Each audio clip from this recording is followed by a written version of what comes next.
আমাদের প্রত্যেকে আমার চ্যানেলে স্বাগত। এর আগে আমি ক্লাস 11-এর ফার্স্ট সেমিস্টারের যে প্রথম অধ্যায়টি রয়েছে প্রাকৃতিক ভূগোলের মৌলিক বিষয়সমূহ, এই অধ্যায়টির ফার্স্ট ইউনিট, সেকেন্ড ইউনিট এবং থার্ড ইউনিট নিয়ে সাজেশন দিয়েছিলাম। তোমরা যারা এখনও সেই সাজেশনগুলো ভিডিও দেখোনি, তোমরা অবশ্যই আমার ভিডিওর প্লেলিস্ট থেকে সেই ভিডিওগুলো দেখে নিবে। আজকে আমি এই প্রাকৃতিক ভূগোলের মৌলিক বিষয়সমূহ এর মধ্যে ফোর্থ ইউনিটটি যে রয়েছে আবহাওয়া ও জলবায়ু, এই আবহাওয়া ও জলবায়ুর সাজেশন নিয়ে আলোচনা করব এবং এর মধ্যে মূলত 40-42টি কোশ্চেন আমি আজকে তোমাদের কাছে তুলে ধরবো। তোমরা অবশ্যই খাতা পেন নিয়ে বসবে, তোমরা সেই কোশ্চেনগুলো অ্যান্সার সহকারে লিখে রাখবে। যেই প্রশ্নগুলো আজকে আমি আলোচনা করব বা তোমাদের সামনে তুলে ধরছি, সেই প্রশ্নগুলো কিন্তু খুব ইম্পর্টেন্ট এই তোমাদের ফার্স্ট সেমিস্টারের জন্য। তোমরা অবশ্যই সেই প্রশ্নগুলো ভালো মতো পড়ে পরীক্ষা দিতে যাবে।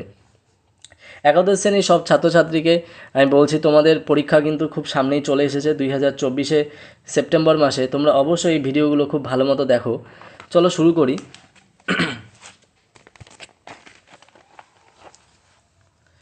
দেখে নাও, আমি এই চ্যাপ্টারে আবহাওয়া জলবায়ু, ওয়েদার অ্যান্ড ক্লাইমেট ইংরেজিতে বলা হয়, এই চ্যাপ্টারটি নিয়ে আমি মোটামুটি 40-42টি প্রশ্ন আজকে আলোচনা করব। তোমরা অবশ্যই খাতা পেন নিয়ে বসো এবং প্রশ্নগুলো খুব ভালো মতো লিখে নাও এবং অ্যান্সারগুলো সাথে সাথে লিখে নাও। তো একাদশ শ্রেণী যে সমস্ত ছাত্রছাত্রীরা তোমরা এই ভিডিওটি দেখছো, তোমাদের কাছে আমি বলবো যে তোমরা যারা এখনও আমার চ্যানেলটি সাবস্ক্রাইব করোনি, তোমরা অবশ্যই চ্যানেলটি সাবস্ক্রাইব করে রাখবে। সাবস্ক্রাইব করা একটি সুবিধা, যখনই আমি তোমাদের পড়ার বিষয়ে কোনো ভিডিও আপলোড করব, তো তার ফার্স্ট নোটিফিকেশান তোমাদের কাছে যাবে। তো চলো শুরু করি। আবহাওয়া ও জলবায়ুর ফার্স্ট সেমিস্টারে যে সমস্ত প্রশ্নগুলো খুব খুব ইম্পর্টেন্ট, আমি ওগুলোই মূলত তোমাদের কাছে তুলে ধরছি। তোমরা পরপর দেখে যাও এবং খাতা পেন নিয়ে বসে সেই প্রশ্ন উত্তরগুলোকে লিখে নাও। দেখো, প্রথমে আছে কি, কোনো নির্দিষ্ট স্থানে নির্দিষ্ট দিনের বায়ুমণ্ডলীয় উপাদানের অবস্থানগুলিকে বলে ড্যাশ দেওয়া আছে। এখানে এ নম্বর অপশন আছে জলবায়ু, বি নম্বর আবহাওয়া, তারপর অ্যারোনমি, বি নম্বর হলো আবহবিদ্যা। এখানে অ্যান্সারটি হবে আবহাওয়া বলা হয়। এরপরে 2 নম্বর প্রশ্নটি দেখে নাও, বায়ুমণ্ডলে নাইট্রোজেন ও অক্সিজেনের অনুপাত হলো। তো বায়ুমণ্ডলে সবচেয়ে বেশি নাইট্রোজেন আর অক্সিজেন গ্যাসই থাকে, তো এর কী অনুপাতে থাকে? তো এখানে দেওয়া আছে 1:4, 4:1, 2:3, 3:5। এখানে অ্যান্সারটি হবে 4:1। খুব ভালো মতো প্রশ্নগুলি দেখে নাও, এবার ফার্স্ট সেমিস্টারে খুব ইম্পর্টেন্ট প্রশ্ন এগুলো। 3 নম্বরটি দেখো, পরিমাণগত দিক থেকে বায়ুমণ্ডলের দ্বিতীয় গ্যাস হলো। প্রথমে নাইট্রোজেন আছে, অক্সিজেন হচ্ছে হিলিয়াম, কার্বন অক্সাইড। তো এখানে দেখো, পরিমাণগত দিক থেকে বায়ুমণ্ডলের দ্বিতীয় গ্যাস বলা হয়েছে। প্রথম গ্যাস বলে নাইট্রোজেন হতো, সবচেয়ে বেশি পরিমাণ নাইট্রোজেন থাকে আমরা জানি, আর দ্বিতীয়ত থাকে অক্সিজেন। এরপরে 4 নম্বর প্রশ্নটি দেখে নাও, বায়ুমণ্ডলে কার্বন ডাই অক্সাইডের গ্যাসের পরিমাণ হলো। এখানে এ নাম্বার আছে 0.764, 0.033%, বি নম্বরে আছে, তারপরে অপশানে আছে 0.527, পরে আছে 0.71। তো এখানে অ্যান্সার হবে 0.03 বা 0.033%। 5 নম্বর প্রশ্নটি দেখো, বায়ুমণ্ডলে অক্সিজেনের আয়তন কত? বায়ুমণ্ডলে অক্সিজেনের আয়তনের অপশানে আছে, প্রথমে আছে 0.03%, তারপর আছে 20.94, তারপর 0.0018, তারপর 0.93। তো এখানে অ্যান্সারটি হবে বি নম্বরটি, 20.94%। এরপরে 6 নম্বর প্রশ্নটি দেখে নিই, বায়ুমণ্ডলের ঊর্ধ্বতম বিস্তার, মানে ভূপৃষ্ঠ থেকে বায়ুমণ্ডলের ঊর্ধ্বতন কত দূর পর্যন্ত বায়ুমণ্ডল থাকে? তো এখানে অপশান আছে 100 কিলোমিটার, তারপর আছে 1000 কিলোমিটার, তারপর 5000 কিলোমিটার, তারপর আছে 10,000 কিলোমিটার। এখানে অ্যান্সারটি হবে ডি নম্বরটি, 10,000 কিলোমিটার। এরপরে দেখো 7 নম্বরে আছে এসপিএম এর ফুল ফর্ম কি বা এসপিএম এর পুরো নাম কি? এখানে এ নাম্বার আছে সাসপেন্ডেড পার্টিকুলেট ম্যানেজমেন্ট, বি নম্বর আছে suspended particulate matter, suspect particulate matter, sustainable particular matter. এখানে অ্যান্সার হবে সাসপেন্ডেড পার্টিকুলেট ম্যাটার। এগুলো সব প্রশ্ন কিন্তু খুব খুব ইম্পর্টেন্ট, তোমরা খুব ভালো মতো দেখে নাও এবং লিখে নাও। তারপর আছে 8 নম্বর প্রশ্নটি, অ্যারোসলের গড় ব্যাস সর্বাধিক। আমরা প্রত্যেকে জানি অ্যারোসল কি, যে বায়ুমণ্ডলে যে সমস্ত ধূলিকণাগুলো থাকে বা যে সমস্ত ধুলো বা বিভিন্ন রকম দানাদার বস্তুগুলো থাকে, তাদেরকে একসাথে বলা হয় অ্যারোসল। তো এই অ্যারোসলের গড় ব্যাস সর্বাধিক কত হতে পারে? এখানে অপশান আছে 10, 30, 70, 100 মাইক্রোমিটার। তো এখানে অ্যান্সারটি হবে ডি নম্বর, 100 মাইক্রোমিটার। 9 নম্বর হলো উপাদানের বন্টন অনুযায়ী বায়ুমণ্ডলীয় স্তরগুলিতে কয়টি ভাগে ভাগ করা যায়? এই নাম্বার 6টি, তারপর আছে 3টি, 4টি, 2টি। এখানে অ্যান্সার হবে 2টি। তারপরে পেজে চলে আসলাম। দেখো এখানে 10 নম্বর প্রশ্নটি আছে, কোন স্তরে রাসায়নিক গঠনের কোনো পরিবর্তন হয় না? এ নম্বর আছে স্ট্র্যাটোস্ফিয়ার, বি নম্বর আছে হোমোস্ফিয়ার, সি নম্বর হলো মেসোস্ফিয়ার, ডি নম্বর হলো হেটেরোস্ফিয়ার। আমরা সবাই জানি হোমোস্ফিয়ারে বায়ু রাসায়নিক গঠনে কোনো পরিবর্তন হয় না। এরপর 11 নম্বরটি দেখো, বিষমমণ্ডলের সীমানা কত দূর পর্যন্ত বিস্তৃত থাকে? তো এখানে আছে 90 থেকে 10,000 কিলোমিটার, তারপর আছে 200 থেকে 10,000 কিলোমিটার, 80 থেকে 1000 কিলোমিটার, এবং 200 থেকে 1000 কিলোমিটার। এখানে অ্যান্সার হবে 90 থেকে 10,000 কিলোমিটার। এরপরে চলে আসলাম 12 নম্বর প্রশ্নটি, উষ্ণতার তারতম্য অনুসারে বায়ুমণ্ডলকে কয়টি ভাগে ভাগ করা যায়, বা বায়ুমণ্ডলের স্তরকে কয়টি ভাগে ভাগ করা যায়? তো প্রথমে আছে 4টি, তারপর 5টি, তারপর 6টি, তারপর 7টি। এখানে অ্যান্সার হবে 6টি। 13 নম্বর দেখো, ট্রোপোস মানে ট্রোপোস্ফিয়ারে যে ট্রোপোস কথাটি আছে তার অর্থ কী? এখানে আছে অশান্ত, তারপর আছে মণ্ডল, তারপর আছে অঞ্চল, তারপর আছে সীমানা। এখানে অ্যান্সার হবে অশান্ত।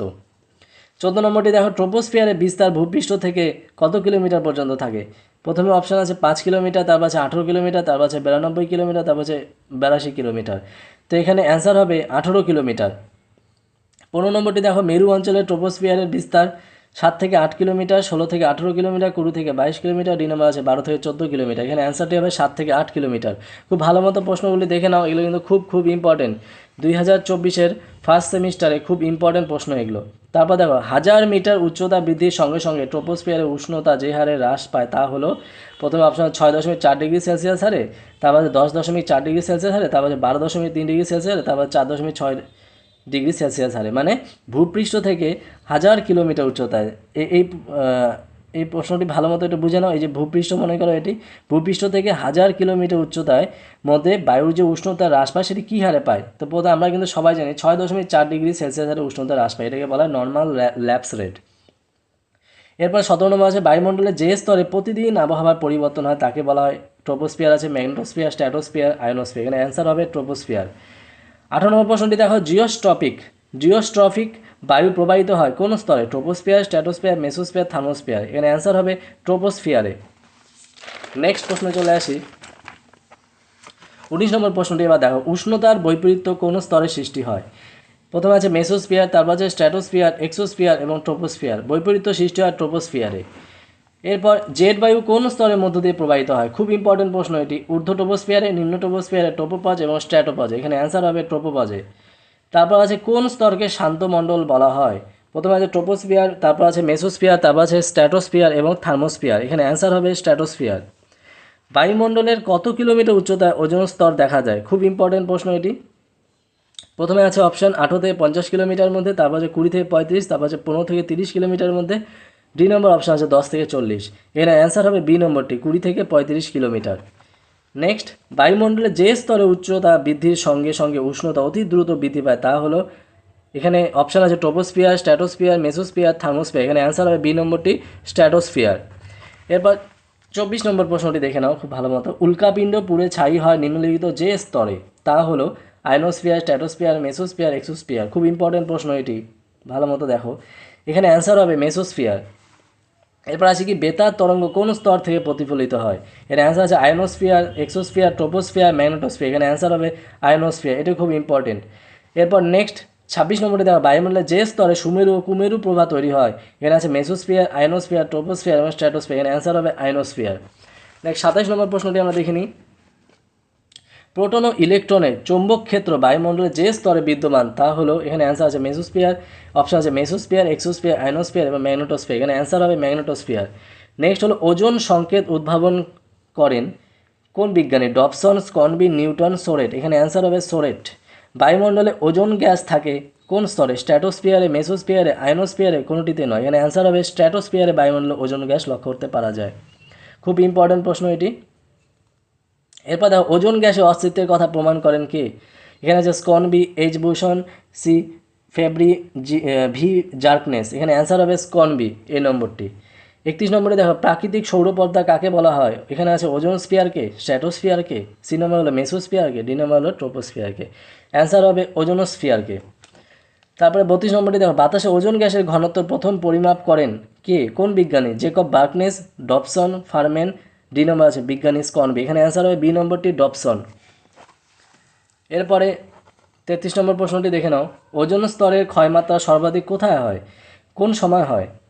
তো এখানে আছে গ্রীষ্মকালে, শীতকালে, বসন্তকালে, হেমন্তকালে। এখানে অ্যান্সার হবে বসন্তকালে, এটা খুব ইম্পর্টেন্ট প্রশ্ন।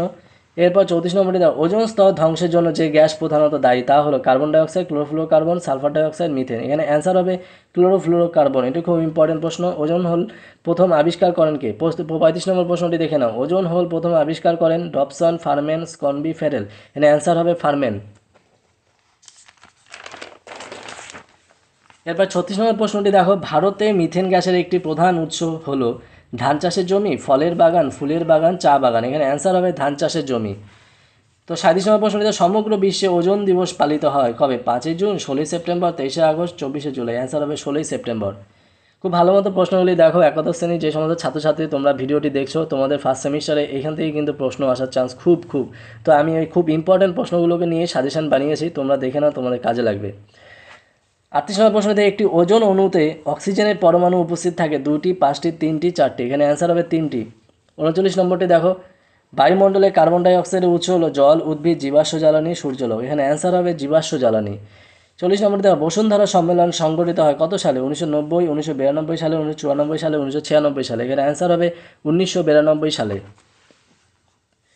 এরপরে দেখে না, মন্ট্রিল প্রোটোকল স্বাক্ষরিত হয় ওজোন স্তর ক্ষয় নিয়ন্ত্রণের জন্য, বি নম্বর জীববৈচিত্র্য সংরক্ষণের জন্য, সি নম্বর দূষণ নিয়ন্ত্রণের জন্য, ডি নম্বর অরণ্য সংরক্ষণের জন্য। এখানে অ্যান্সারটি হবে ওজোন স্তর ক্ষয় নিয়ন্ত্রণের জন্য। এই যে মন্ট্রিল প্রোটোকল চুক্তিটি হয়েছিল, এই ওজোন স্তর ক্ষয় নিয়ন্ত্রণ করার জন্যই হয়েছিল। এবার 42 নম্বরে দেখো, মন্ট্রিল প্রোটোকল স্বাক্ষরিত হয় কত সালে? 2002, 1987, 1975 সালে, 1985 সালে। এখানে অ্যান্সার হবে 1987 খ্রিস্টাব্দে। এরপর আছে ক্ষুব্ধমণ্ডল বলা হয় কোন স্তরকে? এখানে আছে মেসোস্পিয়ার, থার্মোস্পিয়ার, স্ট্র্যাটোস্পিয়ার এবং ট্রোপোস্পিয়ার। এখানে অ্যান্সার হবে ট্রোপোস্পিয়ার। তো একাদশ শ্রেণীর যে সমস্ত ছাত্রছাত্রীরা তোমরা এই ভিডিওটি দেখলে, তোমরা অবশ্যই খাতা পেন নিয়ে বসে ভিডিওটি সাথে সাথে তোমরা প্রশ্ন এবং অ্যান্সারগুলো সবগুলো লিখে নাও। এগুলোর থেকে কিন্তু তোমাদের ফার্স্ট সেমিস্টারে প্রশ্ন আসার চান্স খুব রয়েছে। এগুলো খুব ইম্পর্টেন্ট প্রশ্ন, খুব ভালো মতো দেখে নাও তোমরা। এর পরের ভিডিওতে আমি মানবীয় ভূগোলের মৌলিক বিষয়সমূহ নিয়ে আলোচনা করব। ইম্পর্টেন্ট যে প্রশ্নগুলি আছে সেগুলো সাজেশন দিয়ে দিব, তারপরে ভারতের ভূগোল সাজেশনও দিয়ে দিব। এছাড়া প্র্যাকটিক্যালে যে সমস্ত ভিডিওগুলো আমি প্রকাশ করেছি অলরেডি, সেগুলো তোমরা অবশ্যই আমার প্লেলিস্ট থেকে দেখে নেবে। সবগুলো প্লেলিস্টে আলাদা আলাদা করে দিয়ে দিয়েছি আমি। তোমরা অবশ্যই চ্যানেলটি সাবস্ক্রাইব করবে এবং সব ভিডিও খুব ভালো মতো মন দিয়ে দেখবে। খুব ইম্পর্টেন্ট প্রশ্ন এবং খুব ইম্পর্টেন্ট জিনিস নিয়ে আমি প্রত্যেকটা ভিডিও বানাই। আর তোমাদের যদি কোনোখানে কোনো কিছু বুঝতে অসুবিধা হয়, তোমরা অবশ্যই কমেন্ট বক্সে কমেন্ট করে জানাবে। আমি পরের ভিডিওগুলোতে সেগুলো সলভ করে দেওয়ার চেষ্টা করব। ধন্যবাদ।